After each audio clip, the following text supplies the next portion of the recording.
Hello everyone. आज तक हमने जितने भी अमीर इंसान देखे हैं वो इसलिए अमीर नहीं बने हैं क्योंकि वो बहुत ज़्यादा हमसे अलग थे, वो बहुत ज़्यादा यूनिक थे या फिर वो बहुत ज़्यादा हाईली इंटेलिजेंट थे। वो अमीर इसलिए बने थे क्योंकि उन्होंने कुछ चीज़ें अलग से किए थे जो कि आम इंसान नहीं करते। तो इसीलिए इस book rich dad poor dad में रॉबर्ट कियोसाकी हमें कुछ ऐसे 5 ऑब्स्टेकल के बारे में बताते हैं जो हमें कभी एक अमीर इंसान बनने नहीं दे सकते। इसीलिए हमें इन सारे चीज़ों को अवॉइड करना बहुत ही ज़्यादा ज़रूरी है अगर लाइफ में अमीर बनना है तो सबसे पहला ऑब्स्टेकल है फियर ऑफ लूजिंग मनी। अब ऐसा नहीं है कि अमीर लोगों को पैसे डूबने से मज़ा आता है। पैसे डूबने का डर सब में कॉमन है, पर हमें इस फियर को एक्सेप्ट और ओवरकम करना ही पड़ेगा क्योंकि इन्वेस्टमेंट और बिजनेस में रिस्क तो होती ही है, पर अगर ही स्ट्रेटेजी से चले तो लॉन्ग टर्म में वो हमेशा प्रॉफिटेबल होती है। और गरीब इंसान इसीलिए अमीर नहीं बन पाता क्योंकि पैसे खोने के डर से वो लोग कभी पैसे इन्वेस्ट ही नहीं करते हैं। तो अब दूसरे पॉइंट की तरफ आगे बढ़ते हैं। नंबर 2, साइनिसिज्म। जब भी हम कुछ अच्छा करने जाते हैं तो हमें साइनिसिज्म बहुत फेस करना होता है, यानी कि सेल्फ डाउट। अब साइनिसिज्म को हम 2 पार्ट में डिवाइड कर सकते हैं। सबसे पहला एक्सटर्नल और दूसरा इंटरनल। तो एक्सटर्नल डाउट हमें दूसरे लोगों से मिलती है, जैसे कि कुछ लोग कहते हैं कि स्टॉक मार्केट में बहुत ज़्यादा रिस्क होती है, बिजनेस खोलने में तो बहुत पैसे लग जाएंगे। तो इस तरीके के डाउट हमें एक्सटर्नल लोगों से मिलते हैं। और वही दूसरा है इंटरनल। इंटरनल डाउट हम खुद बनाते हैं अपने माइंड में, जैसे कि क्या मैं अमीर बन सकता हूँ, क्या होगा अगर मुझे एक नौकरी नहीं मिलेगी, क्या होगा अगर मैं लॉस में डूब जाऊँ, एक्सेट्रा। ये सारी की सारी क्वेश्चंस एक इंटरनल डाउट होती है।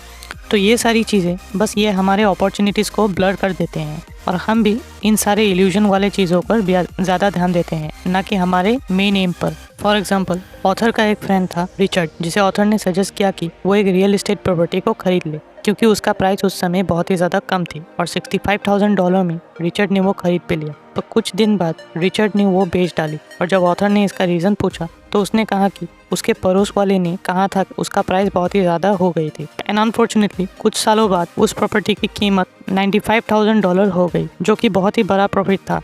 इसीलिए हमें बस किसी की भी बातें सुनकर अपने डिसीजन नहीं बदलने चाहिए जब तक कि वो एडवाइस देने वाला इंसान खुद एक बहुत ही ज़्यादा प्रोफेशनल या फिर एक्सपर्ट ना हो। तो अब थर्ड पॉइंट है लेजीनेस।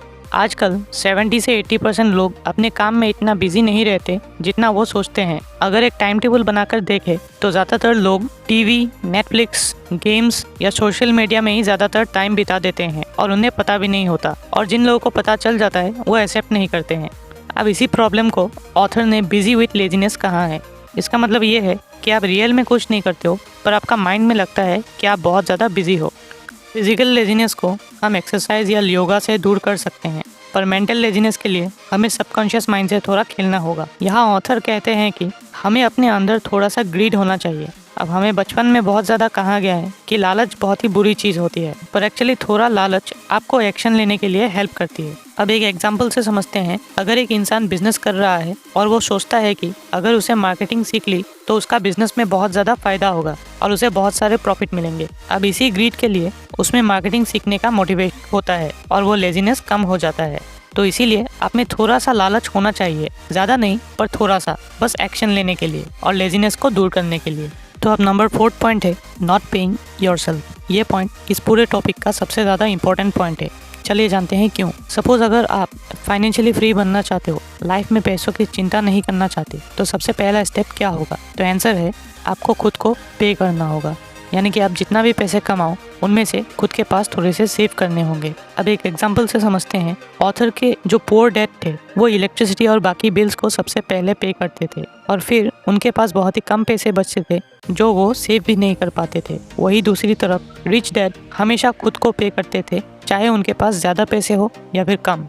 अब ऐसा नहीं है कि रिच डैड बिल्स पे नहीं करते, खुद को पे करने के बाद उनके पास भी बहुत ही कम पैसे बचते थे, पर बिल्स पे करना एक बहुत ही ज़्यादा ज़रूरी काम है। इसीलिए रिच डैड इस चीज़ को एक मोटिवेशन की तरह लेते हैं। कहीं एक पार्ट टाइम जॉब या फिर स्टॉक में इन्वेस्ट किए वो पैसे कमाते हैं और फिर उसी बिल को पे कर देते हैं महीने के अंत पे। और ऐसे ही करके रिच डैड खुद को पे करते हैं और अपने पास कुछ सेव करते हैं। यानी अगर पहले वो बिल्स पे कर देते तो उनका एक्स्ट्रा इनकम जनरेट करने का प्रेशर नहीं बनता और ना ही वो पुअर डैड की तरह सेव कर पाते। बहुत लोग सोचते हैं कि पैसे कमाने से इंसान अमीर बन जाता है, पर यह गलत है। इंसान अमीर तब बनता है जब वो पैसे सेव करना सीखता है और उसे सही तरीके से इस्तेमाल करना भी सीख जाता है।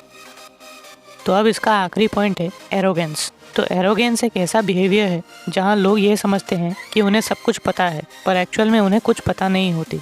आजकल हम जितने भी बड़े बिलियनर्स देखते हैं, चाहे वो बिल गेट्स हो, इलॉन मस्क, वॉरेन बफेट, वो सभी हमेशा दूसरों से सीखते हैं, बुक्स पढ़ते हैं। तो अगर आप में भी एरोगेंट हैबिट है तो आपको ओवरकम करना बहुत ही ज़्यादा ज़रूरी है, क्योंकि हमारा माइंड बना ही सीखने के लिए है, ना कि सब कुछ जानने के लिए। तो यही था 5 चीज़ें जो आपको एक रिच इंसान बनने से रोक सकते हैं। इसीलिए ये ज़रूरी है कि आप जल्द से जल्द इन सारे चीज़ों से छुटकारा ले लें, ताकि आप भी एक ज़िंदगी में अमीर इंसान बन सके।